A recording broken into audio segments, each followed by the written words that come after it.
Our next session is on standardization of global practices in real estate.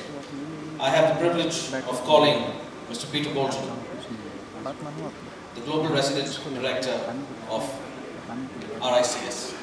Namaskar. Good morning, everybody.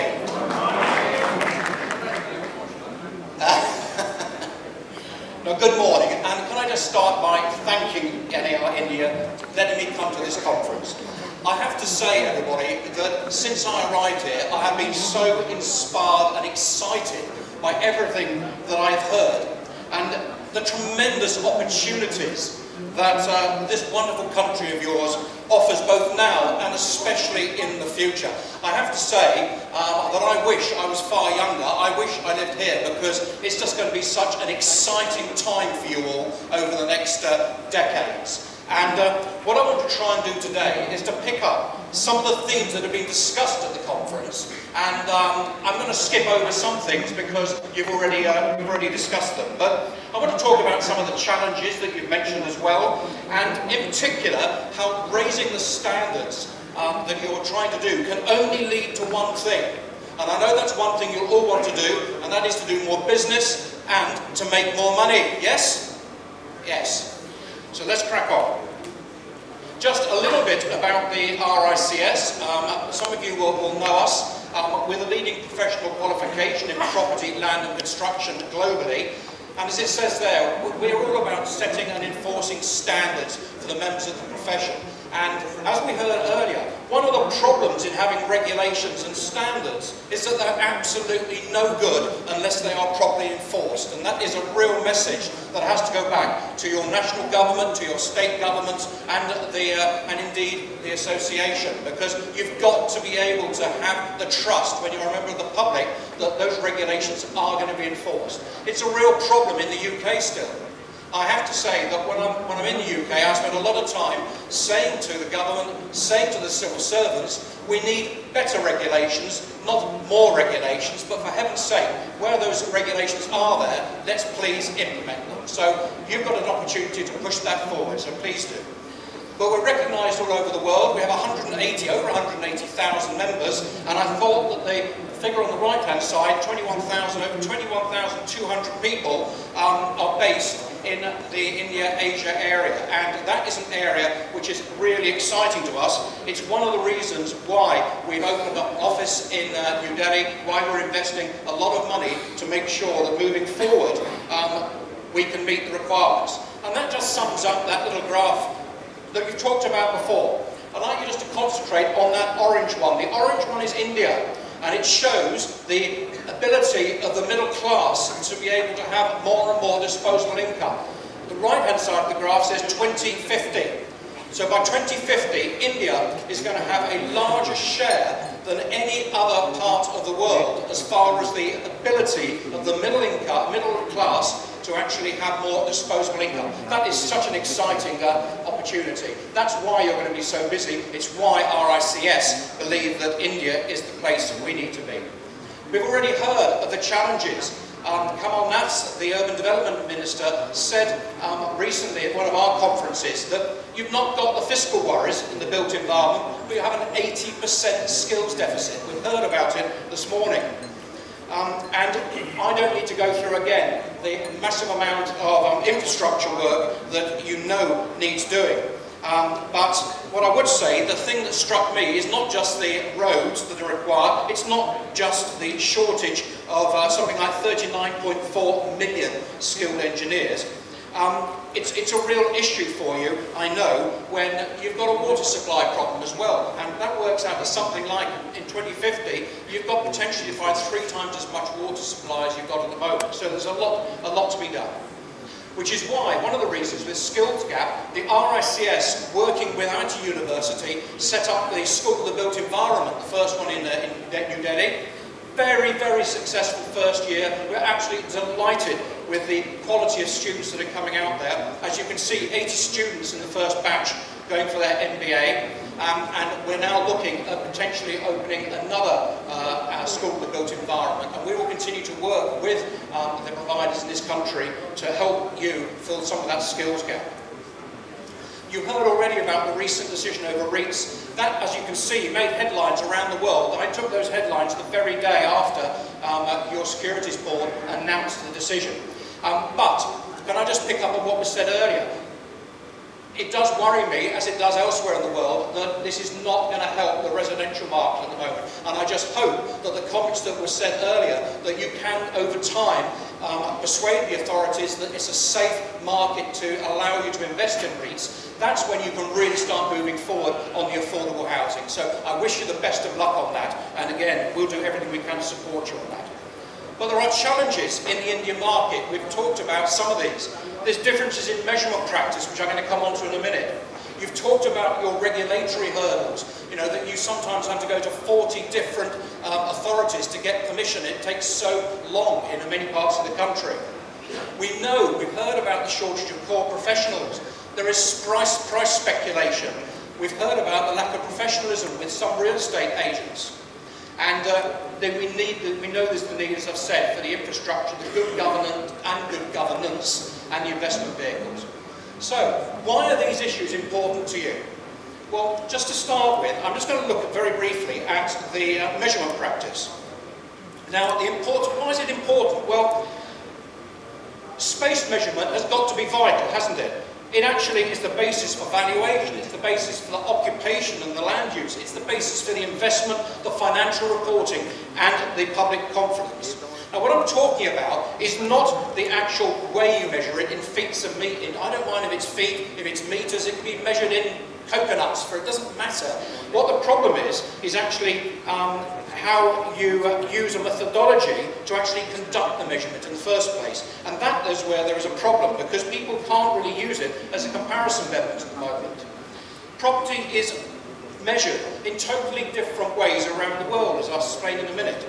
And that's a problem because depending on the standard used, the floor area measurement can actually vary tremendously.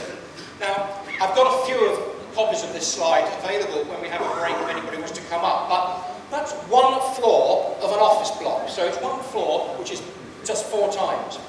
And I won't go through this, but basically, currently around the world, there are 4 different ways of measuring property. There's the RICS code, there's the API measurement code in Australia, there's the Singapore measuring practice, there's BOMA in America, and there's the Hong Kong measuring practice, which we've got there. All different. Believe it or not, depending on which way you measure, it can make up to 24% difference to the floor area that's quoted for that office space. That can't be right when you're talking about an international world where people are trying to look at it. In Spain, you include often the swimming pool within the floor area. In parts of the Middle East, it's been known to include actually the hypothetical measurement.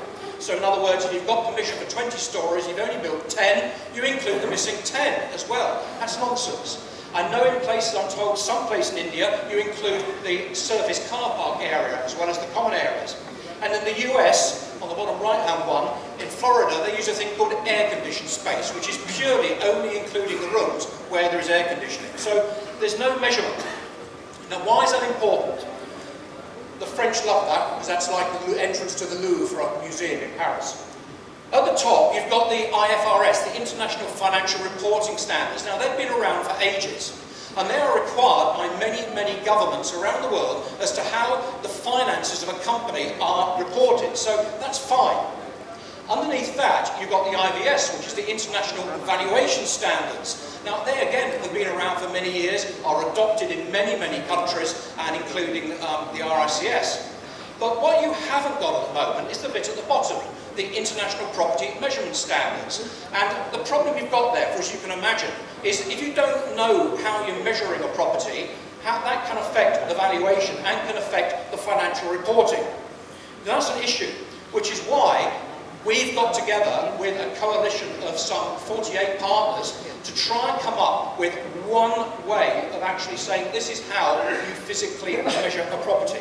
That's not to say what you're doing here in Kolkata is wrong. What it's saying is that it's done differently all around. We ought to be able to quote one standard. And those are some of the people there who have joined us. Now, there's only a few of them, I say. Yesterday, I had an email that BOMA Canada had just joined. So it's 48 at the moment. You'll see two in particular there, ICREA and FIABSI, and I'm delighted that ICREA and FIABSI are here, and he's had quite a few mentions already, but I have to just say that this guy, Farouk Mahmood, who's the president, as you heard, of World Council of Brokers, FIABSI, and the ICREA chairman, he has been helping push these through as far as ICREA and FIABSI is concerned. So, Farouk, on behalf of the coalition, thank you very much once again for all of your hard work on this. So just to give you, and I'm going through this very quickly, just to give you a feel for this, they started with offices. They decided that offices was the way to look at this first. The exposure draft is now out for consultation. So you can go onto that website at the bottom there, ipmsc.org, and again I've got a few little handouts which have got this on as well, and you can look, if you like, at the way they've approached the office exposure draft, and please feel free to make comments on it. They're then going on to the residential, which is consultation probably the end of this year, beginning of next. Then they'll go, as you can see, to retail, separately international construction standards, and very exciting for me because I'm heavily leading it up for the RICS. People have said to everybody, well, that's all very well, but all of this has got to be done in an ethical way. Everybody, all organisations, or the majority, have got their own ethical standards, including the RICS, but again, there is no common agreed one. So we're meeting with the coalition, the new coalition, to look at this on ethics at the United Nations in New York. They're giving us some rooms there because they understand the importance of this. And we'll see if we can put together some high-level ethical standards. And I'll need to talk to the new president about this, but wouldn't it be rather good, I think, if NAR-INDIA were the first organisation for this part of the country to actually get involved and to work on these standards with the coalition as well. So that's an open invitation to NAR-INDIA, and I'll speak to the president about that later. So, as I say, challenges. We've talked about the measurement practices, we've talked about the regulatory hurdles, we've talked about the shortage of core professionals, and price speculation that I know has been going on in some parts of India that has been causing a problem. The lack of professionalism with some real estate agents is obviously a really, really big thing. You might not believe this, but in the UK we are in effect unregulated. The RICS self-regulate our members. And we've been calling on the government to have better regulation. So any of you can come across and set up an office, a shop in England, in the UK. No problem with you guys, because you know what you're doing. But you can imagine if somebody comes in with no training, no qualifications, no experience, it's chaos. It really is a real problem. So I really want to just congratulate you on what you're doing on this to try and raise it. And we've talked about the infrastructure. So why are all these important? Well, I think you can guess the answer to this, because they're actually exactly the same things that the investors are looking for. And there is a concern, I know, with external investors looking to invest in India, that it's a little bit opaque still. They can't understand the transparency, they can't see it, they don't understand the regulatory framework, and you're going to have to hold their hands as you move forward in this exciting world and try to sort things out. So, if you can improve on those, it's going to improve the investor confidence in the Indian market.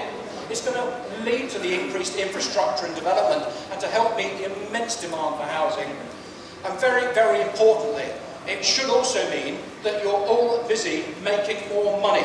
And hopefully, in a few years, you'll be able to retire. So very briefly, that is what we're up to. That's what I'm involved in. And I'm very happy to have a chat with you about these. But please, NAR-INDIA, redouble your efforts, keep doing the wonderful work that you are doing to raise this great profession up to the level that you're looking for. And congratulations from the UK and from our President for everything you're doing. Thank you.